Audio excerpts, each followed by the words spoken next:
E nas voltas que o mundo dá, só cantar pra te alegrar. Por isso eu canto com você no ar, por isso a vida eu levo a cantar. Então, meu olá aos amigos que nos assistem.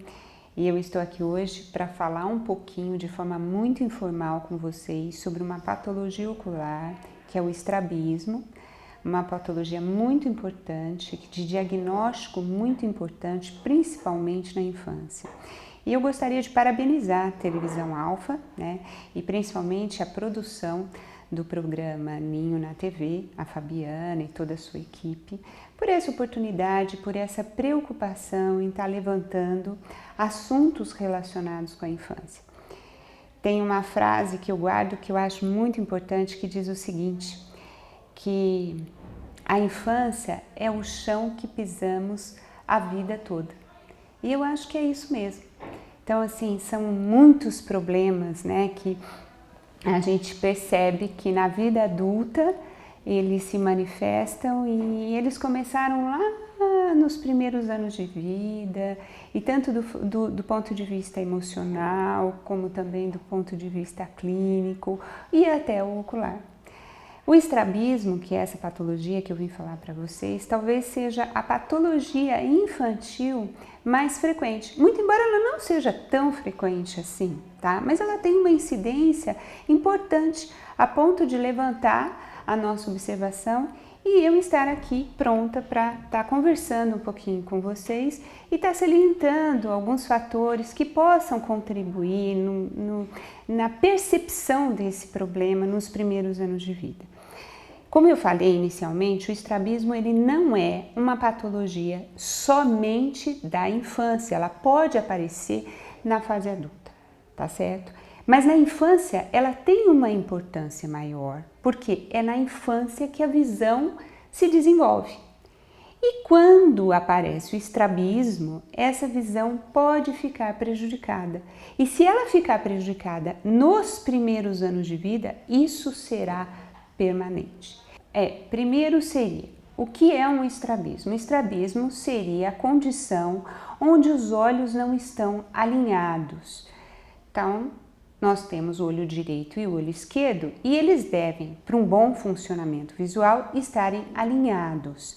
Alinhados quer dizer o seguinte, retos, olhando para o mesmo lugar. O que acontece é que às vezes, por uma alteração muscular, que essa alteração muscular pode ser no músculo mesmo ou pode ser por um problema inervacional, essa musculatura do olho direito e a musculatura do olho esquerdo não trabalham em conjunto. Para que tudo dê certo, os dois olhinhos precisam funcionar como uma charrete. Então, se o músculo de cá puxa para a direita, o músculo do outro lado tem que relaxar e tem que acompanhar esse. E vice-versa, se o olho esquerdo puxa para a esquerda, o do olho direito tem que relaxar e acompanhar o companheiro dele.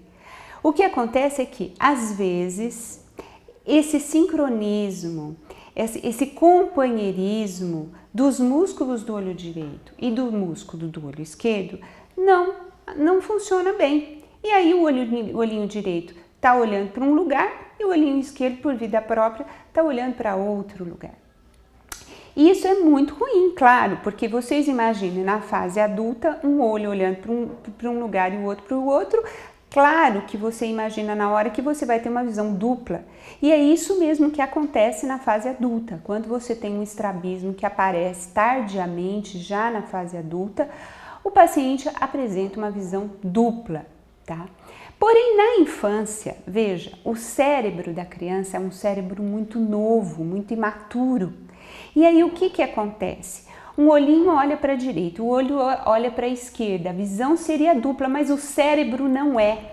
O cérebro é um cérebro infantil e ainda capaz de muitas alterações. Então, como um mecanismo de defesa e muito inteligente, o cérebro da criança diz o seguinte, eu não quero ter visão dupla, eu vou ter uma visão só.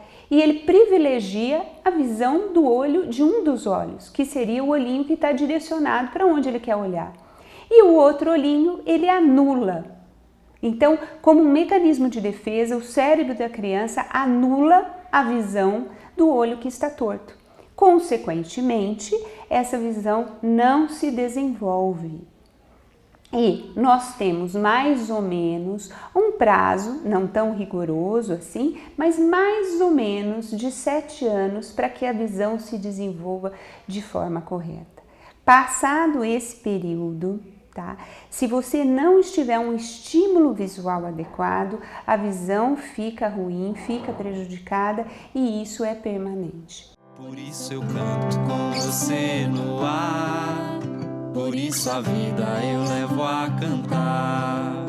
Por isso eu canto com você no ar.